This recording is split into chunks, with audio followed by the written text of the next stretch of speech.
In response to the wicked programme, Chris agreed to appear in a radio debate with Tim Tate on Radio Leeds the day after the Cook Report was broadcast. It went like this. The gentleman that Roger Cook didn't get to talk to. He is Chris Bray. We'll be talking to him after this. Right, the time now is 12 minutes past 10. Last night you may have seen on the television the Cook Report. It was on later than usual because it was covering a completely different subject that worries a lot of people. The subject is the occult. My guest in the studio today is the man, if you saw the report last night, who didn't particularly want to speak to Roger Cook. He is the gentleman who runs Astonishing Books in Leeds. He is Chris Bray. Chris, good morning to you. Good morning, John. A little bit of background first. You've run Astonishing Books for 15 years. You are an occultist and a pagan. Yes. But you say you're not a Satanist. No, I'm not a Satanist. No. But you do, in your bookshop, have books for Satanists. Well, we have 3 books for Satanists. We also have books for every other aspect of belief. It's important to realise that we do not specialise in Satanism or even in witchcraft or any other aspects of magic. We have books on astrology, Zen Buddhism, Taoism. We also have books on Christian mysticism and the Bible. We actually sell second-hand copies of the Bible, but this, of course, wasn't revealed in the Cook Report because they had an angle to an axe to grind, and they succeeded in doing a very good hatchet job. Before we get on to talk about the programme for last night, people, as soon as you say occult, are worried. Should they be? What is occultism? Not really. The problem here, of course, is ignorance. I mean, this is really why we are there. It's to ensure that people of any persuasion can walk into our shop and choose valid texts from a full selection of beliefs and discover whether or not they suit their nature.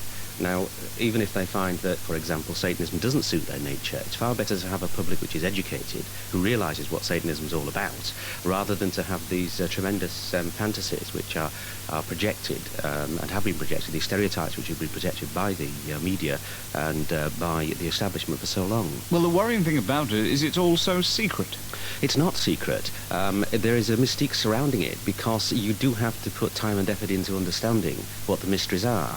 But there is no secrecy about occultism. I mean, how can it be secret? Our doors are open from 9 until 5:30 every day. Well, what about all these reports we see about sort of hidden circles and sort of people in robes and everything else, sort of in small groups, away from the media, staying away from the media, not wanting to talk to the media? Well, that's not strictly true. I mean, I do my best to speak to the media. I mean, it doesn't look like that from the programme last night, but that was for a specific reason. And you must understand that it is difficult trying to get across these enormous concepts, the universal truths and mysteries. So consequently, a lot of occultists who themselves haven't reached a degree of adepthood are unwilling to talk to the media because they have had such bad press in the past. That's changing. But is that bad press founded on something? No, it's not. It's founded on propaganda by the early church. It's a very complex set of circumstances. We shouldn't really get involved in the history of it, but basically, in the 900s, our land was pagan. The indigenous pagans were Celts, of course, and the missionaries, Christian missionaries, came to our land, and they overlaid the original pagan religion with Christianity. Now, pagans believe that all people are pagan within themselves. It's not a question of tenet or theological belief. It's a question of actually having within yourself a spark of being, which is pagan itself. And pagans have rituals, just like most other religions, but their rituals sink themselves in with the psychic tides which power the earth. These are the rituals we hear about, that they have sacrifices in. No, there's no sacrifice in paganism or witchcraft. There's no sacrifice in Satanism. I mean, this idea of sacrifice is again a misunderstanding of original religions. I mean, Orthodox religions practice sacrifice. You're stating categorically, Chris, there are no sacrifices. Absolutely not. I mean, I can't account for the odd lunatic who reads a Dennis Wheatley book who is already psychopathic, and if he doesn't do a Michael Ryan, will do an exorcist. These are problems that are created by the violence within our society. But aren't the organisations, the occultists and the Satanists, providing a group that these psychopaths can go to and hide in? No, absolutely not. First of all, any group worth its salt always has basic tenets of rules and regulations which restrict the joining of people to a year and a day. I mean, that's the probationary period. Well, psychopaths can easily be ferreted out within a year and a day, apart from which it's obvious that if people want to join an occult group or coven for the wrong reasons, they will not have the effort or the commitment which is needed to stay the length of time which is necessary for them to gain access to the inner circle. But isn't there a danger, we saw from the programme last night, that people can set up their own covens and have power, especially when it comes to over children, which was the worrying thing that came through last night? Well, I mean, everybody can have power over everybody else. It doesn't have to come from occultism, does it? I mean, the egregore of occultism is that you've got some powerful visual forms there, but there are many other ways. In fact, one of the great disappointments in the campaign against occultism and the alleged links between child sexual abuse and occultism is the fact that the campaigners have actually given the modus operandi to people who, would normally have used other methods to ensnare children, and I think that's quite disgusting. What happened with the programme? We saw last night, if you missed it at home, what we saw on the Cook Report was that the camera crew turned up to film you and talk to you. You didn't particularly want to talk to them, so you put on Halloween masks and made a very hasty getaway in your cars. Yes, there's very little that you can do when somebody is intent on doing a hatchet job on you. Basically, the cook... You're assuming that they were there to do a hatchet job? Oh, absolutely. There was no doubt about it, and I'll explain why. 18 months ago, the Cook Report began to gather information from various Christian fundamentalist groups.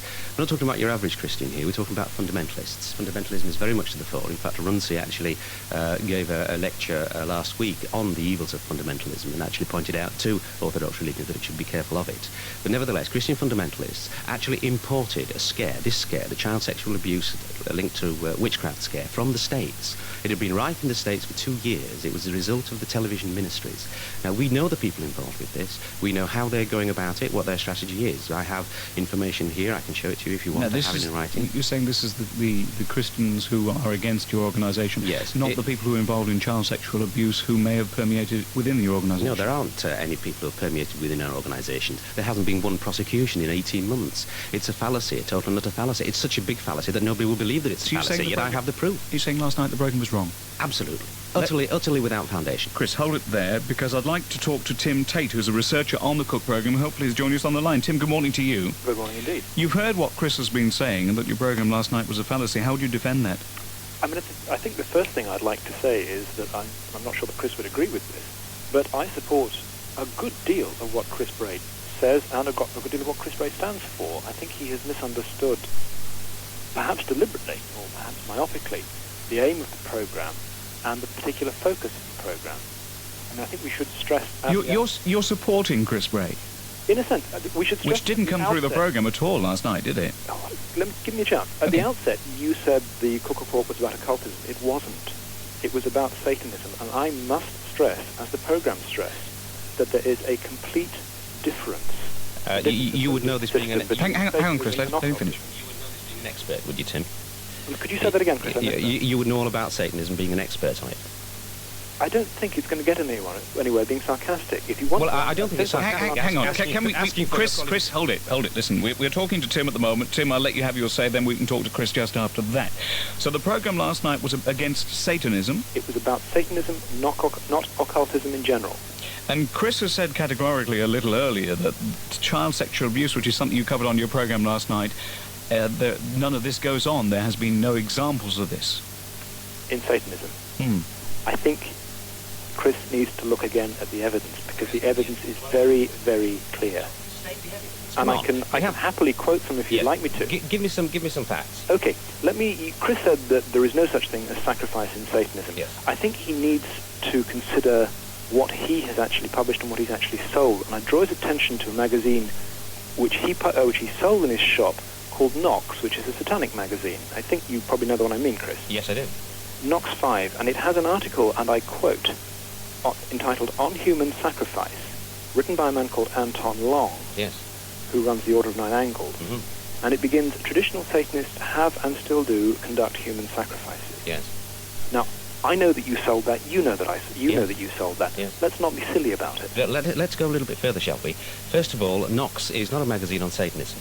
What is it on? It concerns itself with all aspects of occultism, and anybody who has a wide spectrum of curiosity into all beliefs is obviously eager to encompass the widest approach possible. That's the only way that you can approach liberality in its fullest sense. Doesn't mean to say that you condone it. I myself have produced in my magazine articles on Satanism by the Temple of Set, for instance. But none of those articles incite people to commit murder a few minutes or ago, sexual Chris, abuse. a few minutes ago you said that it doesn't happen, that human sacrifice doesn't happen. and sacrifice in general doesn't Well, let happen. me speak. Then you're saying that there is a book where it does. No, it doesn't happen. If you would only allow me to explain, yes?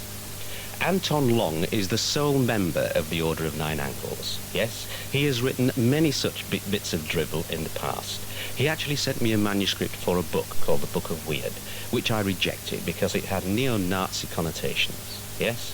It is important that the public, as well as the people involved in the occult, understand about these people and do not get things out of proportion. Now, Anton Long, as the sole member of the Order of Nine Ankles, yes, has never ever committed human sacrifice. In other words, what he's speaking about is not what he knows about. He's perpetuating images which are useful to him because of his political complexes. So he's And just that a is the weirdo. truth. He is a weirdo. Tim, what do you say to that? I would be interested in talking about it to Mr. Long. Mr. Long didn't want to talk to us either. Well, are you saying Chris that I'm lying? Chris obviously has information about his the nature of his operation that I don't have. We know about that's his not book my of fault. Weird, I did we know supply about you the with that magazine he information. publishes. In I fact, did supply you with a statement of intent. Chris, can and I also just, a long history I'm sorry, of... I must say this. You've had an awful long time to talk. You didn't want to talk to us at the time. Oh, now wait a minute. I did want Hang on. We're getting confused and people at home want to listen. Gentlemen, can I hold you just 1 second, both of you? Now, to make sure that people at home understand this and hear this, I'm going to come in and say, right, let Tim talk for now, then Chris, you can come back. All right, we'll do it like that. Tim, off you go. Let me start very briefly. I think Chris has a very valid point in what he says, that there is some form of organised campaign against occultism. And I must stress that the Cook Report has no part in that. And this is ridiculous. Wait. Right, carry on, Tim. I share Chris's view that it is unhealthy for fundamentalist Christians or fundamentalist whatever else to persecute someone whose ordinary religion, and I'm sure paganism is part of that religion. There's no way I can get away with these lies. It's ridiculous. Well, you can come back in just a second. Let him finish first. You're actually now seeing the kind of difficulty we had in trying to talk to Chris Bray. No, you're not. Now, don't be clever about it. Can I mention about the fact that 2 solicitors' letters have been sent inviting them to come and have a word with me? That I have offered in 3 occasions for the Cook Report to interview me, but off camera, so that they could get the facts and the information. He's just complained that the information about Anton Long wasn't given to them, but he didn't come and ask me. So let's get down to basics about the Cook Report last night. Chris, were you invited to be on the Cook Report? I invited myself onto the Cook Report when I realised that all their information was coming from fundamentalists. So we knew that the fundamentalists were working a campaign. It's very important to stress this. So therefore, why not talk to the Cook Report rather than run away with masks on? Well, you saw the result. It was a hatchet job. I mean, this is absolute nonsense. And well, I'm sorry, you may say it's nonsense. I'm going to have to say that the independent Chris is getting review away with today absolute murder. Hang on, the independent review's got nothing to do with it at the moment. We're talking about the programme. Hang on, Chris, you were saying, Tim. This is absolute nonsense. It really is a distortion of the facts. What are you alleging? You saw the programme last night. What are you alleging? We wanted to talk to you specifically... Never mind about that. What are you alleging? If you're going to let me finish a sentence, we might get somewhere. No, I'm not letting you talk around You've asked me... Let him finish his sentence and we can come back. We wanted to talk to you specifically about the articles and the adverts in your publication, which is The Lamp of Thoth. Agreed? Right. Let me ask, you have got this publication. Yes. The articles that Tim are talking about are in it? That's right. Yeah. Should they be on sale? What articles are in it? Which articles, Tim, do you mean? We specifically wanted to talk to him about the piece from the Process Church of the Final Judgment. Yes. About the right of... Wait a minute. Shall we just take that one at a time, shall we? Well, let's have all of them first, and then you can come back on them. Okay. The right of transmutational sorcery, and we specifically wanted to talk to Chris about that. It includes... Let me finish. Yep. It includes the suggestion from the author that the person who uses this right should use henbane or deadly nightshade as psychotropic drugs. That's extraordinarily dangerous. Well, how would you know? We also wanted to talk to Chris. How would you know? Now, these are not dangerous drugs.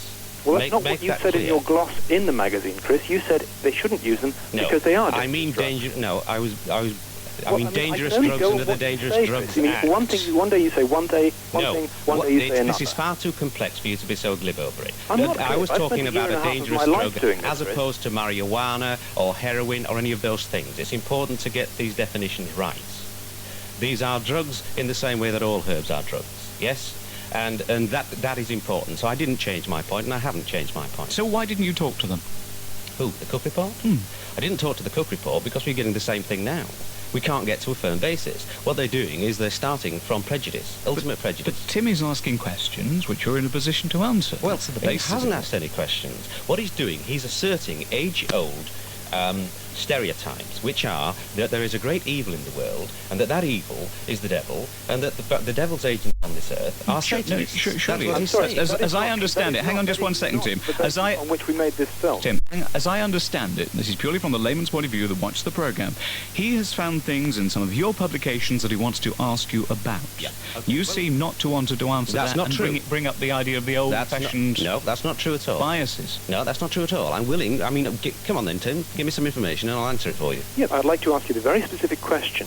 Why, when you know the nature of the process church at the final judgment, did you A, decide to print what you yourself called psychopathic garbage, and B, give a contact address for anyone who wanted to get in touch with this bunch of psychopaths? Well, perhaps you should have used the contact address and got in touch with them, got in touch with the right people. I didn't ask that question. I mean, are you trying to suggest that I am actually proselytizing the process church when I actually gave a paragraph at the bottom lambasting them, criticised them and undermining them? But why publish it in the first place? So that people could understand, instead of having all the usual lies, so they could understand the truth about But isn't it. So they had the facts. Isn't it dangerous, though, Chris, to No, I publish don't that? believe that it's because of the dangerous to psychopaths produce we were talking information. about before. If we were talking about there are certain psychopaths No. you agreed they are around, Psychopaths will surely be that gives them psychopaths. somewhere to go No, towards. psychopaths will be psychopathic, whatever happens in the situation and whatever egregore they work in. I mean, let's get a sense of proportion into this. I mean, we are talking here about a phantasm. There has not been one ritual murder.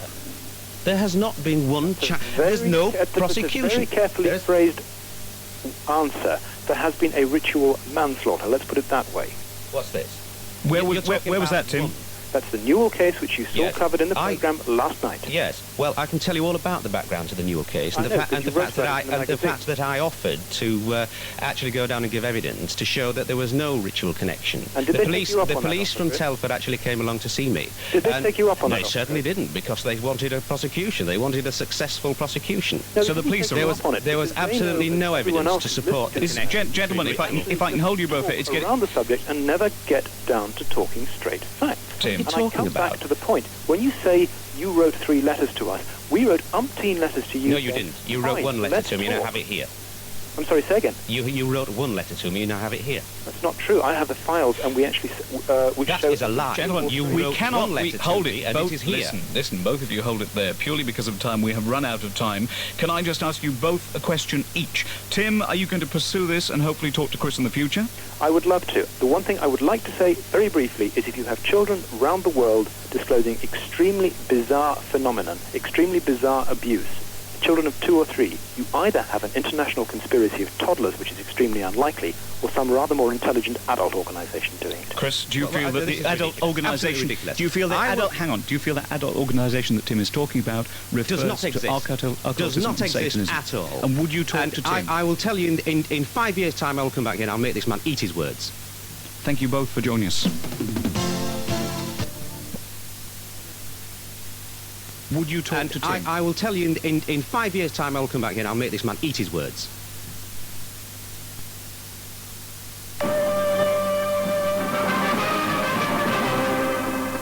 A government report says it's a myth that children have been ritually abused in satanic ceremonies. The report blames self-proclaimed experts and Christian scaremongers for spreading stories about it. 2 more candidates may... Good evening. The ritual abuse of children by devil worshippers is a myth, according to a government report that's just been published. It says stories of organized and ritual satanic abuse have been spread by self-proclaimed experts and the evangelical Christian church. The inquiry, which was commissioned in the wake of the Rochdale and Orkney cases, said there was no evidence that magical or religious rituals were used except to frighten children. It concluded that pressure on people working on the cases had led them to blame satanic abuse. The government has accepted the report's findings. Would you talk to Tim? I will tell you in 5 years' time, I will come back here and I'll make this man eat his words. A government report on child sex abuse has described claims of widespread satanic abuse as a myth spread by Christian fanatics. The survey examined 84 cases investigated by police in the late 1980s, but it found no evidence that children had been subjected to satanic abuse.